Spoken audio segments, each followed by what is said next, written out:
Hi Ate Ana. Call me Sam. Gusto kong ibahagi ang kwento ko. Isang kwento ng sakit at pag-asa. May boyfriend ako, 7 taon na kaming magkasama, at halos nagli-live-in na kami. Masaya kami, sa hirap at ginhawa, magkasama kami. Umaraw man o bumagyo siya ang kasama ko. Palagi niyang sinasabi sa akin na ako lang ang mamahalin niya, na mananatili siya hanggang pagtanda at walang iwanan. Pero bakit biglang nagbago? Isang araw, bigla na lang siyang nanglamig. Halos hindi na ako kinakausap. Tinatanong ko siya kung may problema, pero sinasabi niyang wala. Sabi niya, gusto lang daw niyang umuwi sa bahay nila at kailangan ng pahinga dahil sa stress sa work. Sabi ko, sige, dadalawin kita kapag okay ka na. Ngunit yun na ang huling pag-uusap namin. Lumipas ang 3 linggo, tipid na siya mag-reply. Kinakabahan ako kaya nagdesisyon akong magpunta sa Cagayan.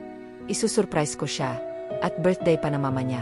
Pagdating ko sa bahay nila, sinalubong ako ng kapatid niya at sinabi na wala daw siya doon. At ang sabi doon na lang daw ako, tumambay sa cottage malapit sa dagat. Kinakabahan ako at hindi ko maintindihan. Kaya nagpilit akong pumasok sa kwarto niya. Doon ko siya nakita, kasama ang bago niyang babae, sa kwarto kung saan kami nangako ng forever. Ang sakit. 7 taon ng buhay ko, nasayang lang. Pero huli na ang lahat. Tapos na ang kwento namin.